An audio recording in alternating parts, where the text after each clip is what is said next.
Hi வணக்கங்க. நம்ம subscriber ஒருத்தங்க இந்த மிக்ஸி அண்ட் மின்ட் சப்பாத்தி எப்படி செய்கிறதுன்னு கேட்டிருந்தாங்க. அவங்களுக்காகவும் நம்ம எல்லா சப்ஸ்கிரைபருக்காகவும் தாங்க இந்த வீடியோ.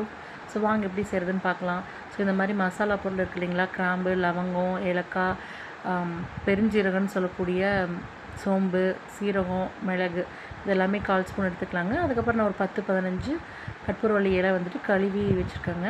சப்பாத்தி செய்ய தேவையான கோதுமை மாவு எடுத்து வச்சுக்கிறேங்க. இப்போ வந்து மிக்ஸி ஜார் எடுத்து கிராம்பு, லவங்கப்பட்டை, ஏலக்காய், சோம்பு, சீரகம், மிளகு இது எல்லாத்தையுமே மிக்ஸி ஜாரில் போட்டு நம்ம கழுவி நல்லா உணர்த்தி வச்சுருக்கிற கற்பூரவள்ளி இலையும் போட்டுக்கலாங்க. நல்லா கிரைண்ட் பண்ணிக்கலாம்.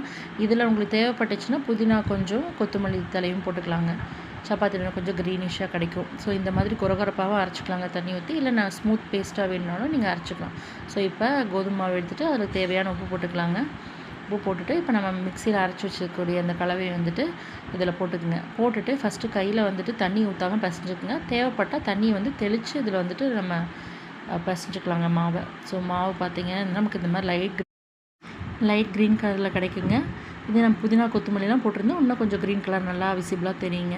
ஸோ இது மாதிரி நான் கம்மியான மாவு எடுத்துக்கிட்டேன். ஒரு 6 சப்பாத்தி செய்கிற அளவுக்கு உருண்டை கிடச்சிதுங்க. ஸோ இது வந்து நம்ம வந்துட்டு குழந்தைங்களுக்கு தேவையான ஷேப்ஸில் வந்துட்டு தேய்ச்சிட்டு சப்பாத்தி வந்துட்டு சுட சுட பரிமாறலாங்க குழந்தைங்களுக்கு. யூஸ்வலாக பார்த்திங்கன்னா இந்த கற்பூரவள்ளி இலையோட பயன்கள் பார்த்திங்கன்னா நம்ம கோல்டு அண்ட் காஃபை வந்து ட்ரீட் பண்ணுறதுக்கு தான் மெயினாக இந்த கற்பூரவள்ளி இலையை வந்து நம்ம யூஸ் பண்ணுவோம்.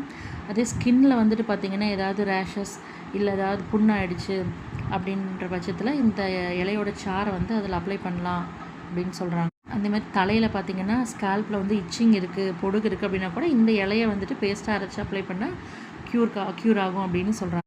இது வந்து குழந்தைங்களுக்கு கொடுக்கும்போது பார்த்திங்கன்னா நல்ல ஒரு இம்யூனிட்டி பூஸ்டாகவும் ஆக்ட் ஆகுதுங்க. டைஜஸ்டிவ் ஹெல்த்துக்கும் வந்துட்டு ரொம்ப நல்லா இருக்கும் அப்படின்னு சொல்கிறாங்க. ஸோ இந்த சப்பாத்தி பார்த்திங்க அப்படின்னா நம்ம தக்காளி தொக்கு செஞ்சு குழந்தைங்களுக்கு கொடுத்தா ரொம்ப விரும்பி சாப்பிடுவாங்க.